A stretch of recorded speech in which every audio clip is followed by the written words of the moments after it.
Ruler School is brought to you by Odyssey Games, where you can go to pre-order upcoming Force of Will sets, ccgprime.com for singles and supplies, cardodoko.com for those rulers in the international market looking for product, the Ruler School Circuit Series now taking orders on our Q4 2024 circuit kits, and to our guest lecturer members, Bite Ramen and Casey Madden. Class is in session. Hello, rulers, and welcome back after a long week of Force of Will, as well as a day of getting your Facebook account disabled, to your favorite ever live Force of Will podcast. It's me. It's office hours with me, DMO73, who is currently logged into his primary computer, even though Facebook doesn't think that I am. And I am joined, as always, by, joined newly by two friends and a cat. Hey. And as always, he's not a cat. Usually always by Shunpo. Hey, how's it going? And Paul Reisman. Also not a cat. Also not a cat. Crazy enough. We are here. We have a lot of stuff to talk about today, primarily all of the changes from the new CR and ABC CR, and kind of getting into some discussion about our thoughts. As you will see from the title of this video, this is kind of my dream come true CR. Shunpo, on the other hand, disagrees, and that's okay. Clickbait. There you go. Clickbait. So we're going to kind of go through element by element, things that are primarily changed, and our thoughts about them as we go. These are important things to know because things are different now. And we got some clarifying questions and answers here, as well as some additional elements that kind of clarified exactly how certain cards work, which is also very helpful, specifically like consensus and the new Alex Sansta extension rule.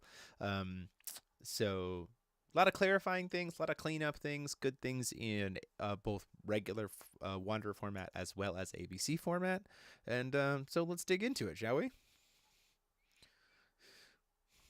And as always, if you have any questions, we have Alejandro in the chat here too. I'm sure he can help us as well. So we're going to be kind of scrolling pretty quick. First off, the change that always happens in the CR is we're up to 319 races. So if Zeus Alice was still around, she'd be 319 races. Big, just so you know. Super strong. Super strong. The starting from specific orientation, face up or face down.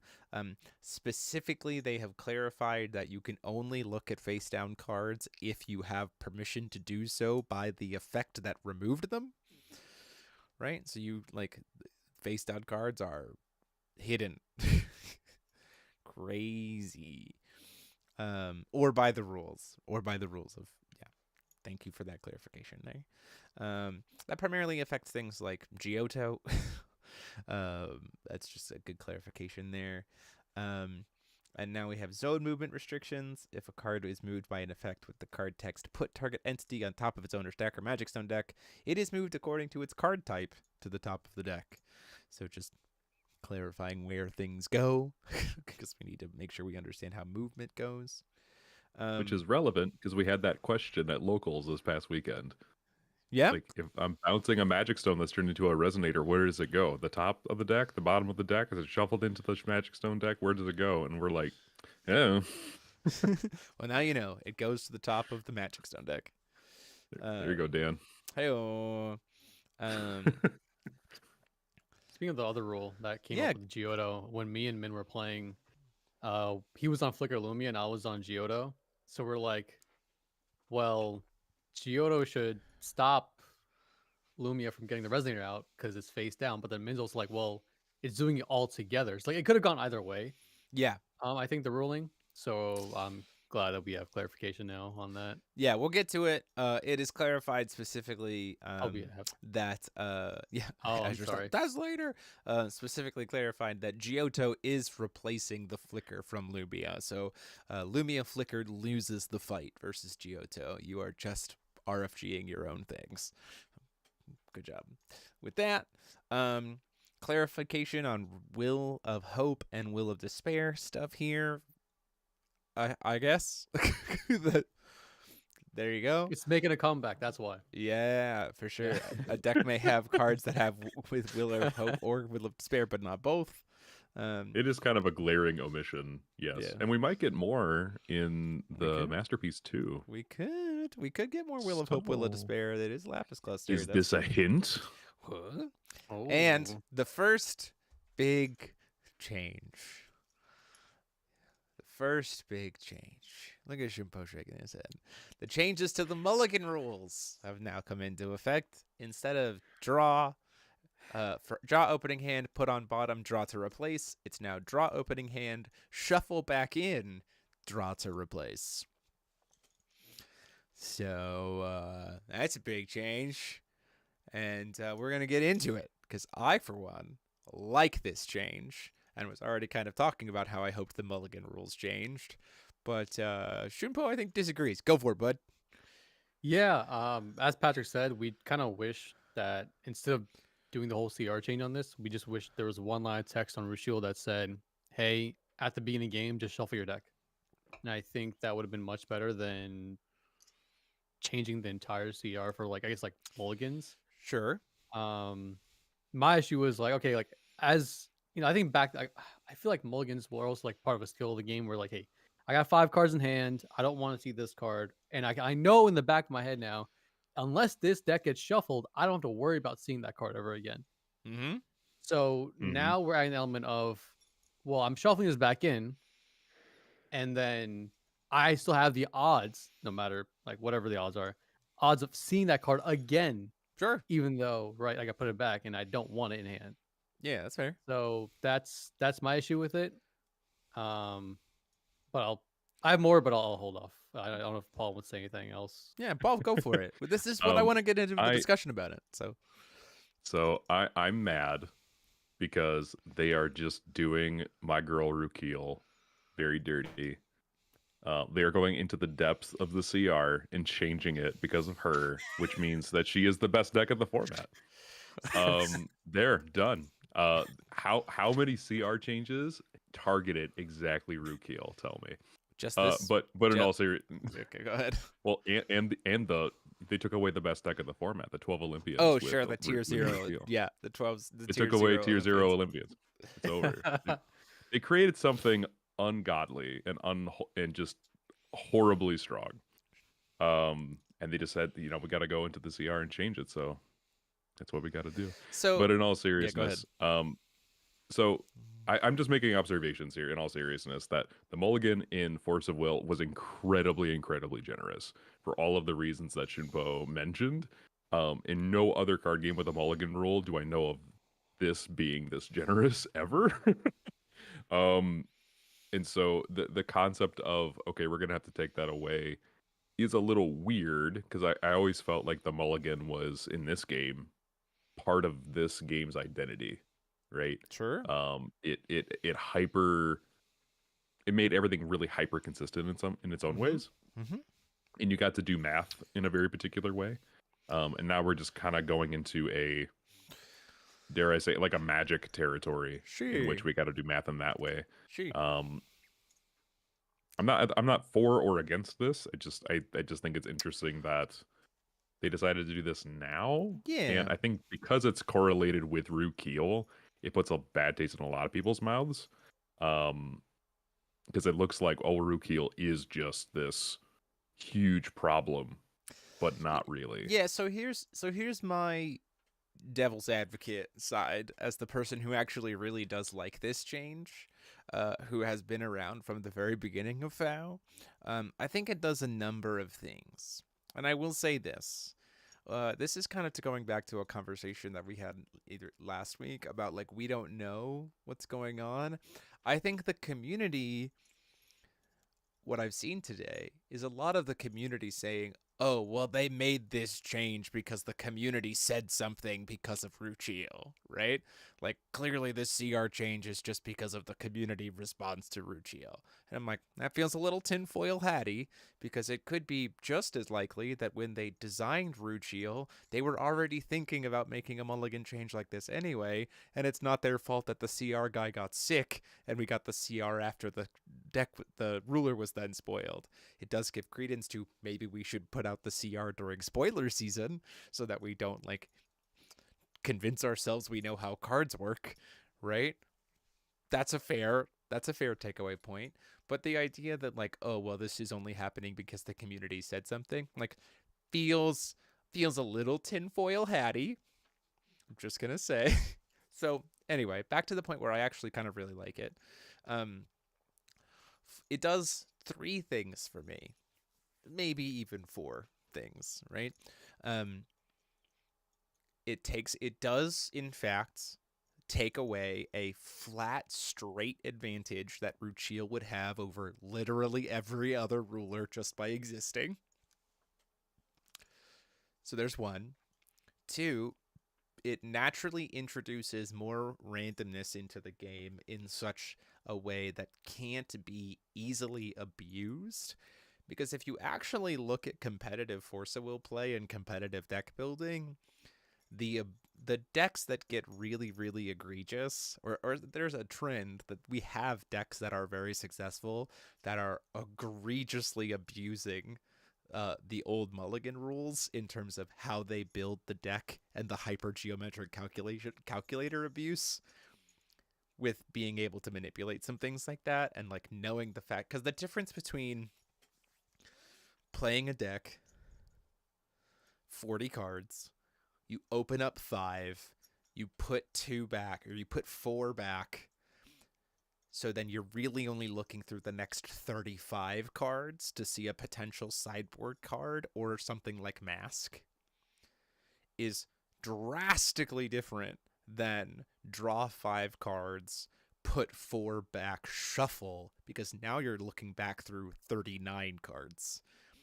The cards that you put on bottom are reintroduced into the probability, and so it does create a natural introduction of more randomness that I think closes a subtly used, but when used effectively, very exploitable Mulligan system. And I don't know, I like that, like personally. I think it introduces some elements to it. I also do think it takes away some of the strength of the Void Regalia. You can't just like casually feel comfortable splashing them because you're not going to look at the top 10 cards of your deck. Specifically Mask.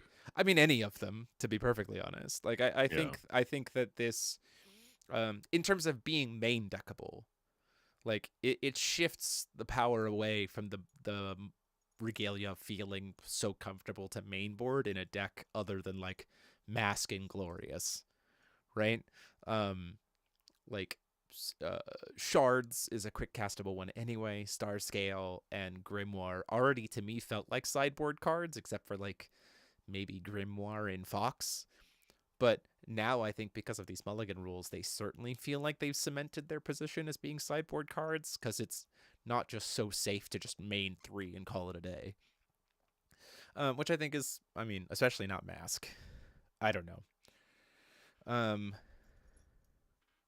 So I'm looking at the comments real quick. Maybe they should have made Ruchil expel from top of deck.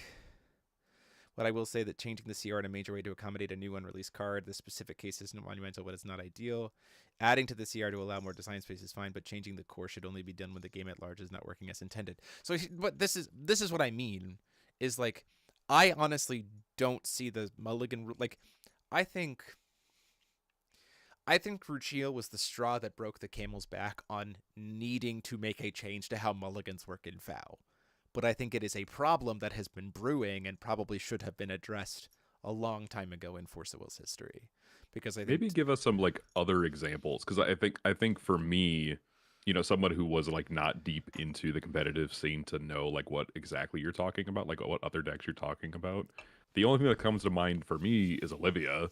Like, I see a dolly, I put it to the bottom. Now I know I'm not going to see it, right? But outside of that, like, I don't have any other context. I think a good example, I think, old Feasting, I think was a very, like, was the same kind of thing, right? Like, Feasting, the reason why she was so insane was she got to Mulligan 3 times, so she essentially got to look at the top 20 cards of her deck. That significantly gets weaker if every single time she's mulliganing, She's just redrawing from the same original base pool, not actively seeking and sculpting what she wants. Does that make sense?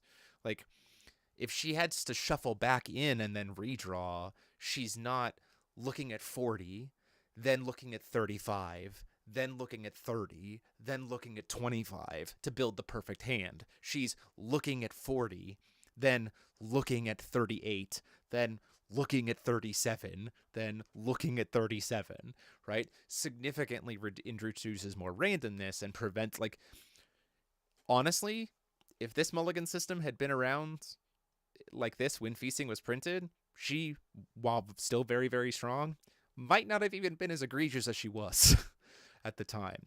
Like, she's the full, I think her original Feasting and Ruchiel are like the far and away most high examples of abusing the mulligan rule. But I think there have been others, right? And it's not like grandiose abuses. It's subtle advantages that when you play them out over match after match after match after match after match after tournament after tournament after tournament, you're like, oh, this is earning me maybe like 4 to 5% of a better win success rate just by how the mechanics of the game operate, just because, right? Yeah. Well, and what's really hard about this is that there's so much unknown information, right? Right. Just kind of like one of my comments were with the erratas. We don't have commentary on why CR changes were made. Some of them are very self-evident. Is the is Rukiel the thing that broke the camel's back, or is she the thing that was like, oh, hey, we need to drastically change the way the game works because of this ruler? Or is it like what is the purpose behind this? And we're just left to infer, and people are gonna have their feelings about that.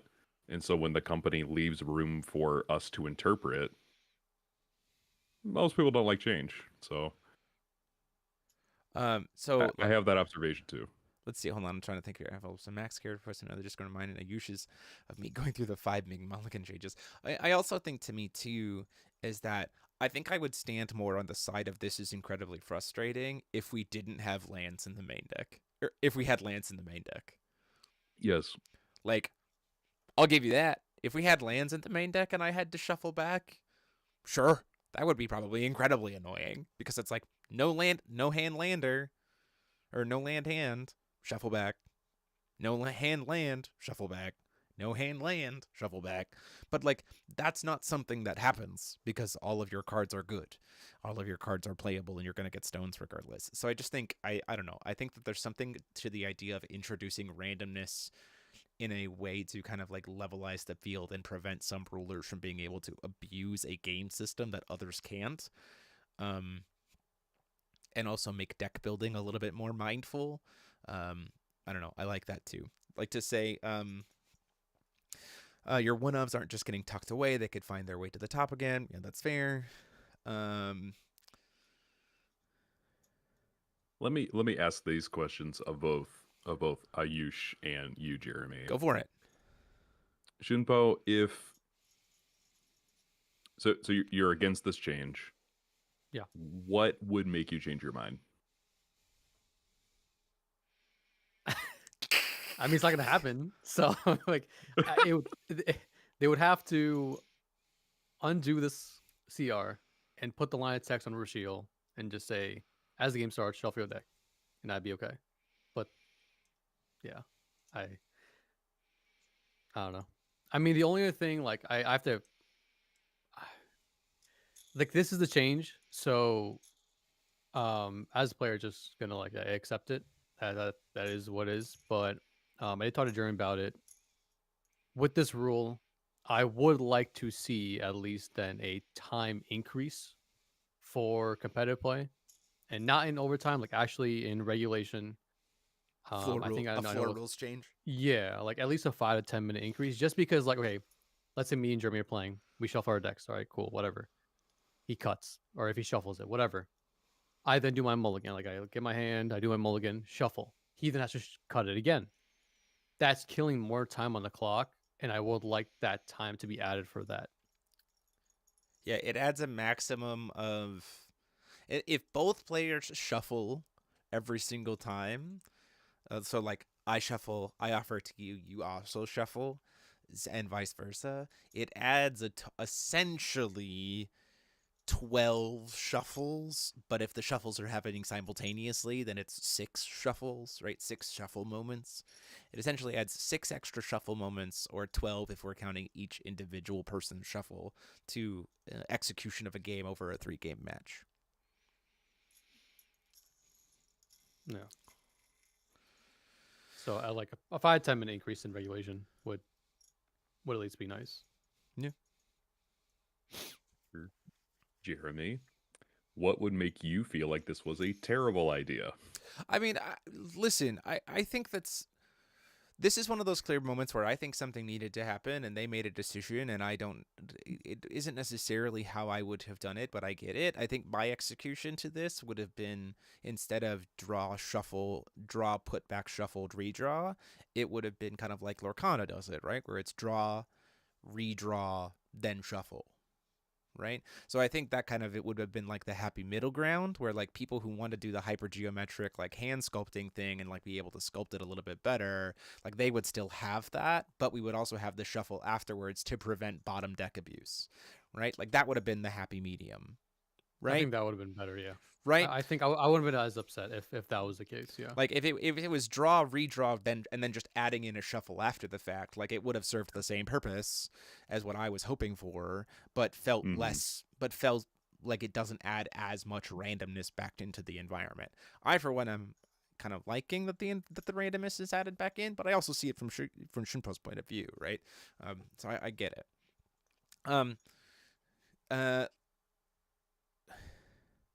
If Rachel is the offender, she could have had at end of turn shuffle your deck the next spell. No, that's too many shuffles. That's an extra shuffle per turn. Oh, that's way too much. That's way too much. Way too much.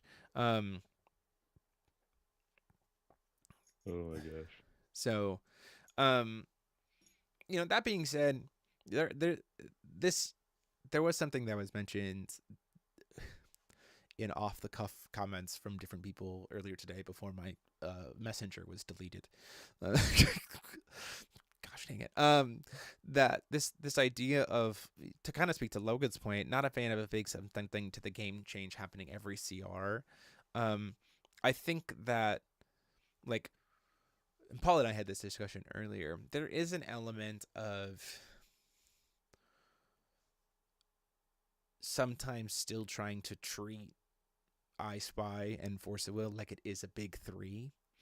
But even the big 3 have done drastic mechanical core functioning game changes. For Yu-Gi-Oh, I can point to the fact that the literal field design, in terms of number of zones, type of zones, and how to use the zones, has changed 7 times. Like, the core identity, I know mulligans have changed in Magic the Gathering multiple times, partial Paris, and then this, and then this, and then this. Like, so I get it. My credence is like, we're not the first game that's done it. I get that it was maybe an emotional shock, and again, I'll concede that it's not necessarily how I would have executed it, but I think long term, there are more upsides to this than downsides. Now, I can concede that maybe we also update the floor rules, but like literally any TO can just override the floor rules in terms of how many minutes per round. So that could be an easiest thing as like we have one tournament realizing it's eating a bunch of time, and then TOs go like, yeah, we're just gonna add 10 minutes onto the main timing round. Like the Discord events are already adding an hour long rounds, right? We could just as easily shift it to 60 minutes plus 10 minutes of overtime in in-person events. Like that's very accommodatable, right? I think we'll just have to see how people get used to it. Is the piece there. It's more about how often it feels like it happens. Didn't need to bother both mulligan change for Rushiel. Just one or the other could have been. Which is why I don't like, again, like I don't like this mulligan change. Yo-Yo, why to your point, this mulligan change does more than just something to Ruchiel. I think like I said, it was a problem that's been bubbling under the surface for a very long time in Force of Will because of how generous it is. I think Ruchil was just the straw that broke the camel's back with like actually needing to pull the trigger and make a change. That's me personally. So,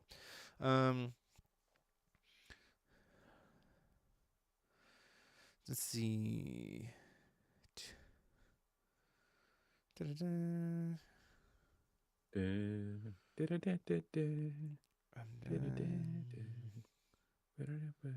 Okay, it's easy enough to put 3 minutes before the round for game 1 mulligans before the actual clock starts. Yeah, sure. Okay, so that's the mulligan rule. That's one of the big changes. We got more to talk about. Let's keep going. But Shinpo, listen. I do not invite people on here to always agree with me, so I appreciate you sharing your perspective. I know that the chat appreciates it as well. Like that's the whole point. Is we're just chatting about it, and we'll see how it plays out. For sure. I'm here to make Jeremy feel like he is the best Force of Will player. That's not true. Period. I am here to just gas Jeremy up. That's okay. Anyway, moving on. We do have something that has been updated for putting a card into the field happens in the following steps. Put this card into the field under its controller's control. If it's put into the field, it is now considered as entered. And then if that card is not put in the field by this process, put into its owner's graveyard from the chase. And then you apply relevant effects with as this card enters. This is meaningful for a few things. Specifically, it's meaningful for consensus, and it's meaningful for the extension rule that was very clearly an Alex Sansta extension rule. Because of this reverse ordering now, it now stands to reason that if I put in like 4 different resonators all at once and that extension rule's on the field, I will have to expel down to be only at 3 people because those things are considered having entered the field. So they are on field to be chosen to expel one. Right? So that's just like a distinction there. It does also mean that things like Bane on Jack-O-Lantern will work because Jack-O-Lantern will be considered on the field when his consensus ability is resolving, thus pinging stuff, and Bane will be active. It's kind of relevant there. It does also mean that Girl Staring At still doesn't work on consensus guys. A little unfortunate. But something like Mina Harker would, because Mina Harker prevents those things from ever entering the field. And as such, consensus would fizzle because the thing never actually makes it to the field. Does that make sense? Go ahead. I was just speaking about Mina Harker, the Harlequin now. Yeah, you could Mina Harker. Yeah. You could Mina Harker Harlequin, and he won't be able to force you to discard 2 cards. Patrick is also saying Muse Staring At would prevent this too. Means that ordering does not protect from MST and Mina Harker. I specifically does it? Because Mina Harker specifically refers to a resonator, so ordering should be protected by Mina Harker because it's a J ruler.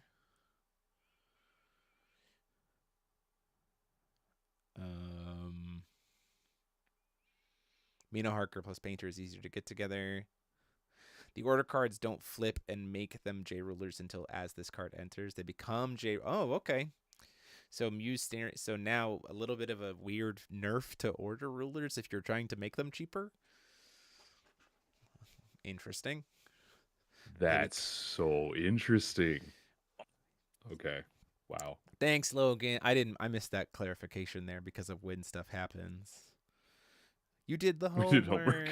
Hey, appreciate you guys. So now you're ready for the judge test. I will say this though. So here's the upside though. Which is still relevant about ordering is that ordering something still doesn't use the chase. So it's not like Mina Harker or you Staring At could be used in response to trying to order something to stop you from successfully ordering it. So that's a thing. So essentially what this is saying is don't order into an active Mina Harker or Muse staring at. Okay. Like, sure, you got it. Yeah, it has to be specifically precast MST or which is like, yeah, it's fine. I honestly, that's fine with me. The amount of times that I would try to abuse that is like 0. So because it's still unchaseable, I'm like, that seems so fringe that it would ever come up, but you got it. Muse spirit, sure. Again, same kind of thing. You can't do it in response, so the thing still the inherent power of order is protected even with this new ruling, so I'm okay with that. That's fine with me. Ambush is still broken stealth in the fact that ambush can be flipped the same turn that it's set. And you're consider playing full cost first, so you can't get Muse or like Spirited. So. Yep. It changes the full cost of the card, so that's always good. Talking about how to do convoke counters with ordering or contracting. You got it. In the normal CR. In the normal CR.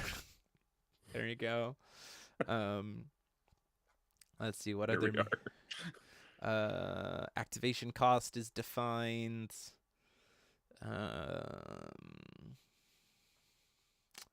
Base abilities is kind of a minor wording change. Continuous effects with regards to like time stamping. That's kind of the thing with about specifically like the Giotto thing and Painter plus Mina Harker and stuff like that. Because now you can play Mina Harker and then Painter instead of Painter then Mina Harker. Essentially is what this allows you to do. Because of when the as this card enters applies a little bit. Yeah, the Giotto rule. And then replacement effects. Which is what we've talked about before, which is more of the same kind of thing with the Giotto thing. So again, you try to flicker something out of the game with Lumia. Giotto goes, that's cute. Remove it from the game face down. And then you're like, wait, no. Come back. And you're like, oh, okay, bye. Yeah. Bye cards. Bestow has been changed at least a little bit. Added additions with bestow are put into the field and not added to any card. So you can't like auto bestow stuff. At least as far as I can tell. Unless I'm wrong. Someone in the CR correct me there. It's a minor change.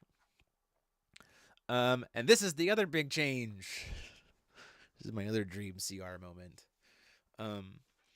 If the effect asks a player to reveal a card from outside the game, they cannot reveal a card that shares a name with the card that has generated the effect, unless the effect specifies the name itself explicitly, aka can't search for itself rule, but applied to reveal from outside the game, which means no more Witch Drain. Hooray! Another thing that I actually wanted. I talked about this before when we were talking about the ban list stuff. I was either combo ban Pumpkin or this, or change the CR so that revealing from outside the game follows the same search your deck rules. And I got exactly what I wanted. You can still Black Witch into Pumpkin Witch. You just can't Black Witch into Black Witch into Black Witch into Black Witch into Pumpkin Witch. Good change. This one I'm more fine with, actually. I was expecting the same thing, either like CR change it or combo ban Witch with Pumpkin Witch. So like we get hit Electra. I think Witch also needed to get hit in my opinion. So I'm glad that it did through the CR. Yeah, I like, and don't get me wrong, you can still play just Pumpkin Witch, and you can still go Black Witch into Pumpkin Witch, and I think that's fine. Yeah. Like, if you want to dedicate a slot in your board to a Pumpkin Witch so that you can grab it off of Black Witch, great. It's just not a full train just by itself as a single card. I think it's... And there was already precedent to do this change because of the can't search for a copy of itself from main deck. Like, it just like... Yep, cards can't reveal the same copies of themselves. They can't grab the same copies of themselves. Like, that makes sense to me. Still indirectly hurts Typhon, but who cares? Yeah, if you order an antibody, you can't reveal another antibody. Ooh. I guess what he did, so he can't get buffed, right? Is that what that is? Don't get the extra buff Well, from the you'll reveal just of have to antibody? reveal a different. You'll have to just reveal a different machine, or use a machine that's not antibodies to reveal an antibody. Too bad there aren't better targets. Again, I'll go on record. The reintroduction of Typhon back into the game serves one purpose, and that is to bring the text of Revolution cards into the ABC format, and that is it. That is his job, and he does it just fine. It's totally fine. I had like 2 seconds where I thought about replacing one of my rulers with Typhon in ABC. Just to be like, you mean I can order an Oborozuki? I can order Start stat negging boards. I can order Gilapis? Like, bro. Maybe. We take out Algernon, we take out Asuka, we take out the contract for Asuka, free up some slots, free up a 1-drop slot. Okay, I'm feeling it. So, I don't know. I like this change a lot. I think this is a good change.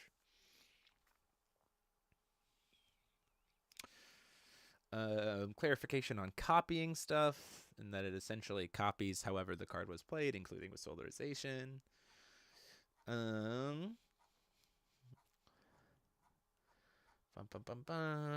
Clarifying and updating on keywords so we understand how triggers happen better now. Barrier. Oh, this is interesting. This is very clearly a sign of a card to come.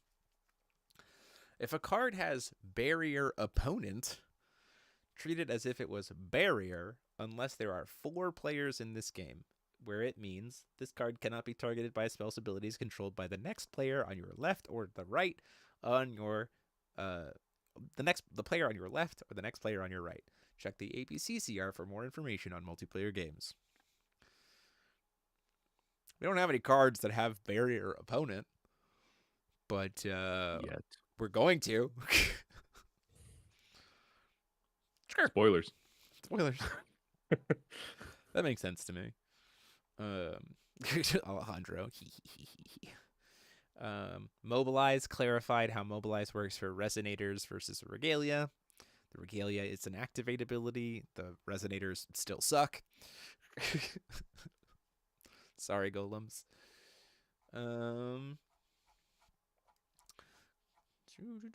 Consensus clarified. I had this conversation earlier that I think I've finally conceptualized consensus in my brain. The consensus resonators are chant effects that part of the chant's effect is put a body into the field.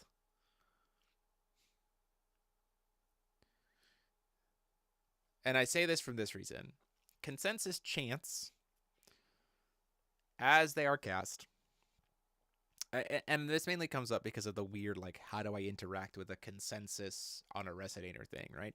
Consensus chant, as it resolves, person to my left picks a thing, then a thing, then a thing, and I get last choice and perform the effect of whichever one has the most. Or if it's a tie, expel the spell and do nothing. Consensus resonators offer the exact same choice, but we perform the effects based on the number of times that they've been chosen, but it doesn't create an enter effect. It doesn't create an automatic trigger. So I was like, well, how do I conceptualize that? It's very weird for a resonator to do something without performing an automatic trigger. And then I went, oh, wait. Essentially, the consensus resonators work as if I was resolving a chant, and as part of that resolution of that chant, I'm putting a body on the field. And that's why it's not an automatic ability. That's why it can't be girl staring at. That's why it can't be lunar linked. Like, when I thought about it that way, I was like, you know what? I understand this now. It makes sense to me. I don't know. Any thoughts from you guys? I think that's a good way to put it, honestly. Because, yeah, I mean, with the new rule clarifications too, of like when, as this card enters, like when does that happen? I think that definitely makes sense for sure. Yeah, It helps you conceptualize that, oh, right. So it doesn't use the chase. Like choosing the ability of the Resonator doesn't use the chase. The chase was you attempting to cast it, and now we're resolving the card. And so the resolution is perform the effects, put the body on field. Right? And so, you know, that's why you can't Lunar Link them. You get girls staring at them. It makes a lot of sense to me. So, clarification on how consensus works. And it works in Wanderer. So, there you go. Send in the clowns. Overgrowth clarified. At least we can throw Mina Harkers at him. I'm fine. Hey, listen. Mina Harkers straight into sideboard. Like, do not want to deal with that cloud. Overgrowth clarified to be that the Resonator with Overgrowth will put counters on itself when it comes in, which is, again, why the combo ban exists, so we don't create unfortunate infinites.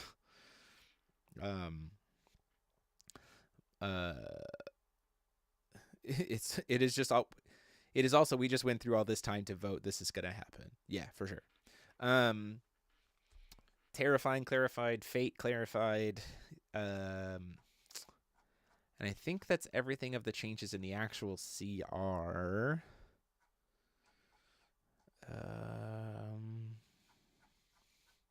The Union 7 rule. Oh, that is the last big one. The keyword for Union 7 Olympians specifically was updated. So Union 7 new Olympian gods was clarified here. New 12 Olympian gods was clarified specifically so that the expel it only tracks zones, not areas. So the expelled area does not add to your Union 7 count. So no oops incidental Root Shield 12 Olympians for you guys. Sorry. It's too strong. So hear me out on this one. I'm glad they did this because Union 7 was created before the expel and the concept of areas was created, right? I just wish they had also applied it to Union 7 machines. The fact that it's different between the two Union 7s is like like that's an annoying, right? Union 7 was never happening with machines in the first place, so it's not like it's not really a nerf to them in any way, shape, or form to say that it's expelled. But it's like just be consistent. Yeah, we can play Rookie machines. Let's go. Let's break it. Hey, you used Origins to ramp out Union 7. I guess that's fair. But that was still, and that was from sideboard, so I guess that's fair. That's a fair point. But yeah, so there's that. So that's all the changes to the primary CR. We did get some ABC CR updates. And Shunpo and I are very happy about them. Well, I'd assume Shunpo is very. I would assume Shunpo is very happy about them. I'm very happy about them, and I'm hoping that Shunpo is also very happy about them too. Let me change how this is sitting here because it is very nice changes for people like Shunpo and I in ABC, the true bullies of ABC format. So, the changes to the ABC CR. Not a ton of changes, specifically in the how to win section. If the turn player reduces the life of another player to 0 or less, the turn player wins the game. If a player X, who is not the turn player, or the effect controlled by X, who is not the controlled turn player, reduces the life of the turn player to 0 or less, that player, X, wins the game. If a player, X, who is not the turn player, reduces the life of another player to 0 or less, and the turn player has 100 or more life, the turn player wins the game.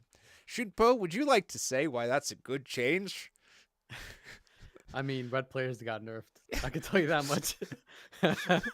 We can't snipe people no more anymore. sniping, so like, and it's usually in red. The sniping is usually in red. So I mean, and the thing is, like, it sucked because you had to like, if there's a red player on the pod, you just like think, okay, like what does this person have, and like you gotta think like, okay, how much damage can I do? So it's like, if I'm doing X amount of damage, well, how much does that red player have in their hand to snipe? And it's like, oh my god, it sucked. But Yeah, with this yeah. change, I like it a lot personally. There's no more. I literally had, and I love him to death. I was playing with Brednon and his crew at Minnesota, and I was pushing in for lethal, and it was like, it had been a good match, and I was pushing in for lethal, and I had played it well, but I was being a bully with my green-black deck, as I was, but I was pushing in for lethal, and Brednon goes, first lie, Brednon is not turn player, and is not the person I'm trying to kill. And I'm like, no, don't do it. He's like, no, first lie. I'm like, okay, sure. And then he was like, one of you, not me, by the way. He's like, one of you guys call an insanely high exorbitant number that there's no way Jeremy will call, so that my effect kills you and we still steal the kill from Jeremy. I'm like, oh my god, are you kidding me? And one of them was like, and then when we revealed the numbers, one of them was like 12 billion. I was like, you got it. Like I wasn't gonna call that, right? I'm sorry. I was like, amazing. I was like, That's sure, so you got me, man. But like with this CR change, they can't do that anymore. So I'm like, hey, let me win, please. I'm trying to win the game. I would like to have this happen. Literally, like one of the players was just like, I'm gonna let Brednon win. I'm gonna kill myself by calling him, 12 billion off of first line. I was like, you got it, man. Like, what was I supposed to do? Call 12 billion in one and lose the game immediately? I don't know. Like, so I like this change a lot. I mean, I think it takes away some of the inherent, like, absolutely back-breaking game state manipulation that red has in ABC. Like, in the sense of, like, when there's a red player at the table, you're like, okay, the game has immediately changed because a red player exists. In a way that, like, I just didn't really enjoy. Like, it was frustrating to deal with. Now it doesn't. Red players still have a lot of good stuff that they can do. Still stuff like that. It also, honestly, takes away a lot of the power of one of everyone's least favorite cards, End of the False Savior.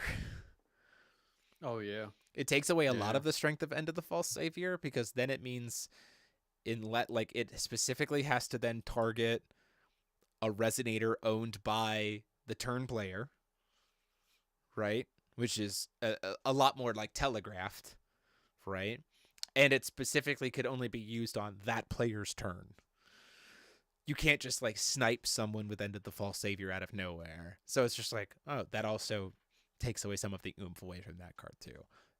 Not all of it. This card's still insanely cracked, but does help it a lot. I think the only other thing I was a big fan of was not being able to do a whole lot to the corner player. You can get around that.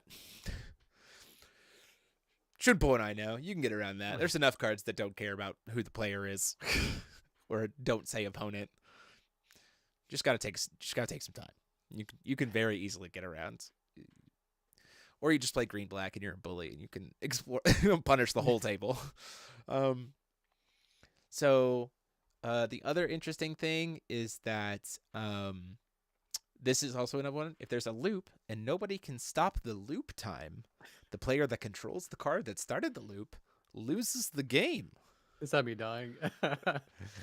If you can't stop the loop time, Infinite loop just start an infinite loop, lose the game.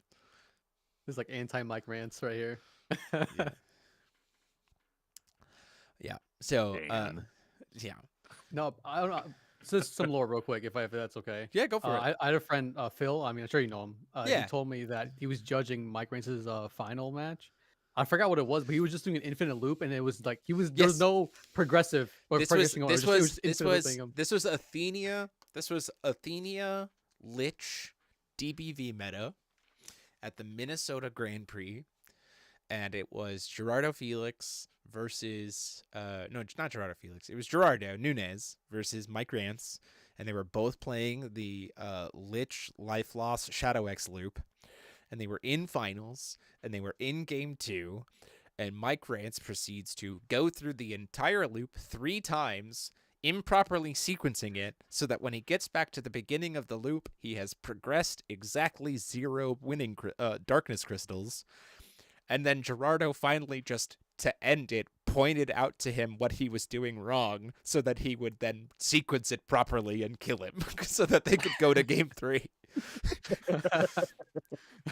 Like, yeah. So literally execute his opponent helped him figure out how to do the loop so that they could go to game 3. Literally, Gerardo could have just sat there and let Mike eat the entire clock, having won game 1, as Mike proceeds to fail the loop so many times over and over again.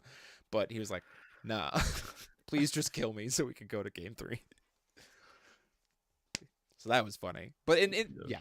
But that is an interruptible loop, by the way. That's not an uninterruptible loop.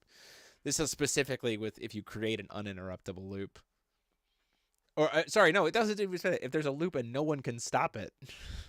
So, but that would be uninterruptible because the players themselves could just choose to stop the loop in the shadow. Unstoppable, uninterruptible synonyms. There's another interesting addition that people will be happy of. Players can have up to X number of copies in their deck of a card that has one of the following abilities: up to 6, up to 8, up to 9, up to 12.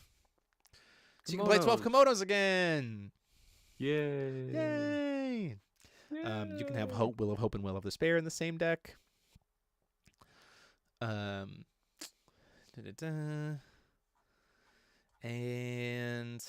this is another big one. Protect can actually manipulate combat when it's not you being attacked.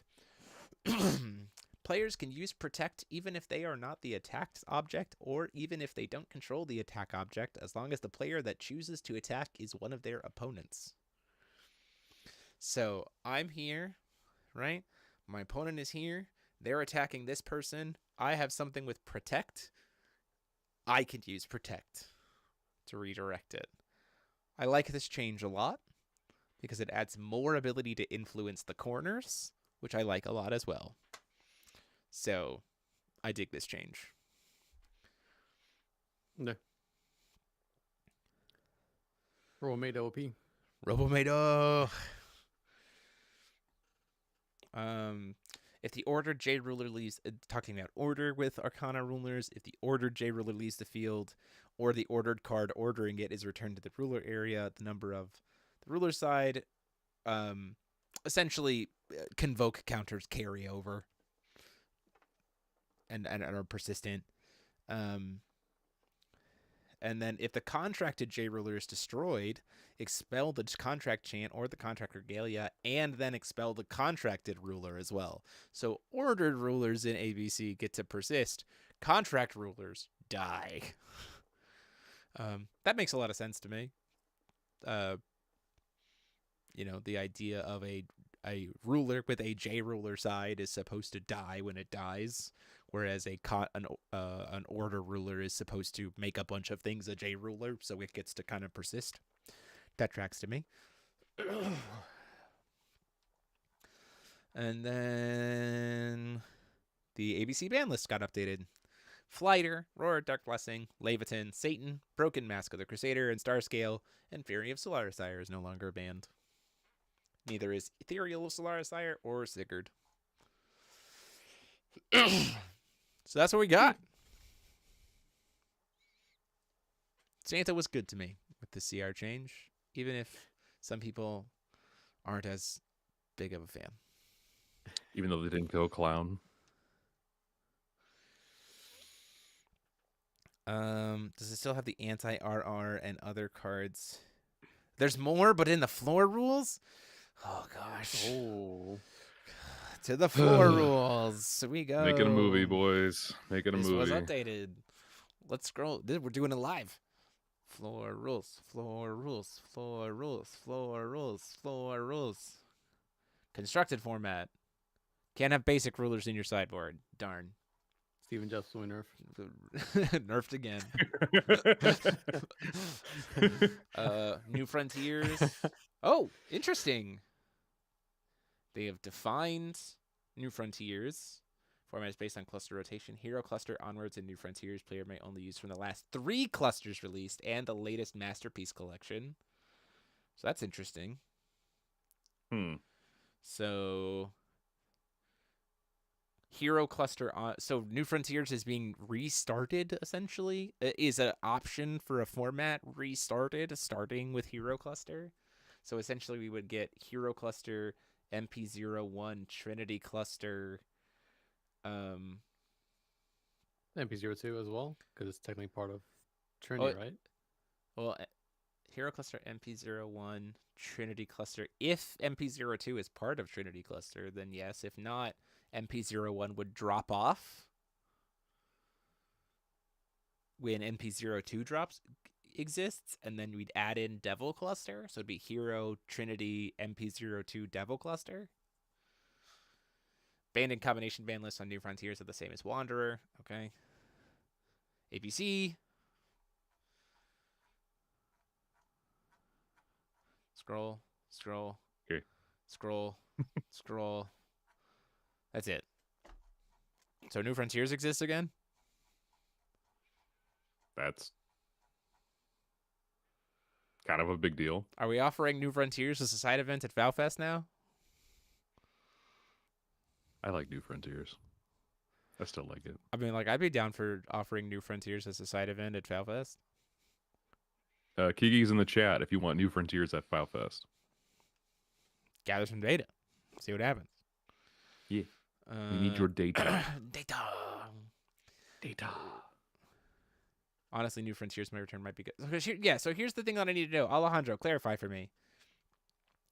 They only use the cards from the last 3 clusters released and the latest Masterpiece collection. Cards in Memoria collection cannot be used unless they belong to a set of the last 3 clusters, or they are a reprint of a card that belongs to a set of the last 3 clusters. Gosh, that's going to be confusing to keep up with. That's going to be a little bit complicated. Yep. We got to program it into Force of Wind, baby. Let's go. Program it. Okay, so for right now, Hero Cluster, MP01, and Trinity Cluster.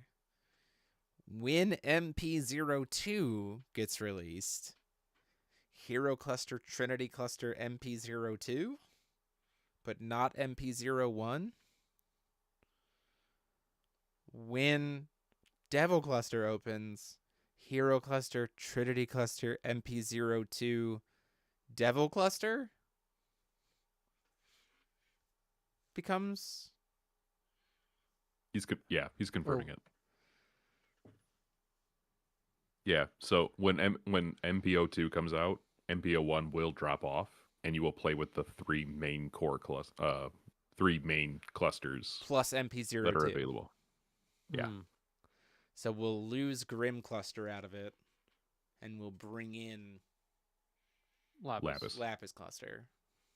And all of its reprints.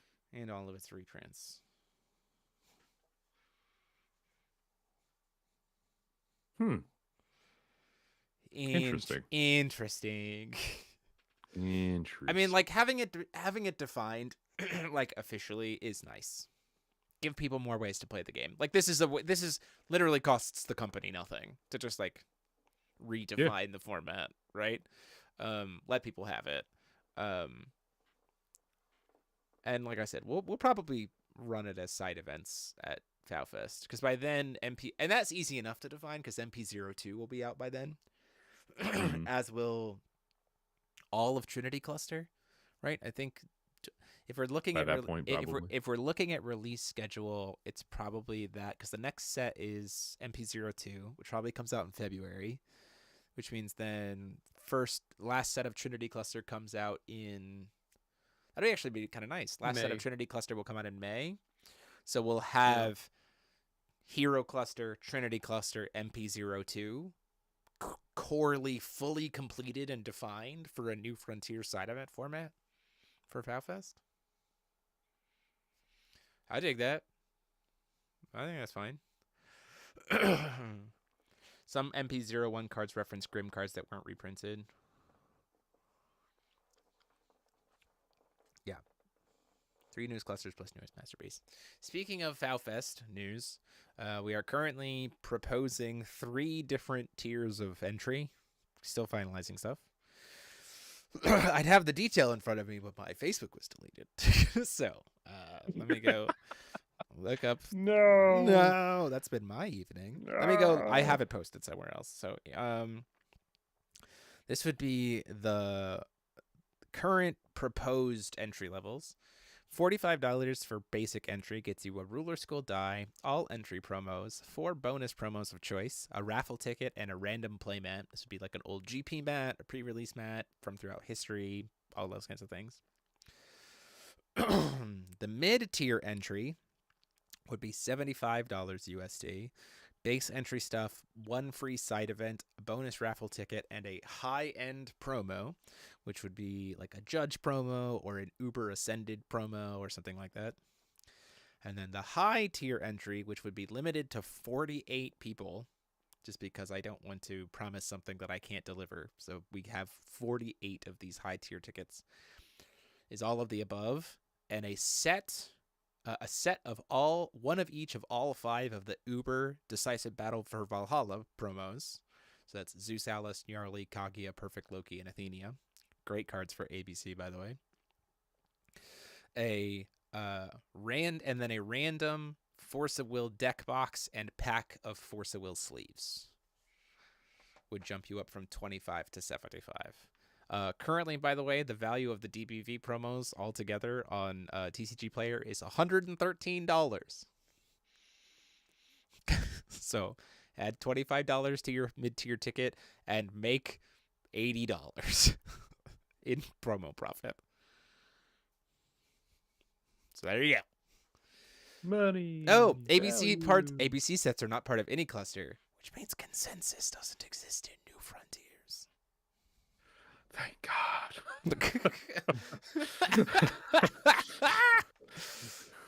Don't send in the clowns to New Frontiers. So, okay, that's interesting to me. So that's our proposal right now. There's nothing concrete about that. And that's not, by the way, that's not counting all of the surprises that I have for people too.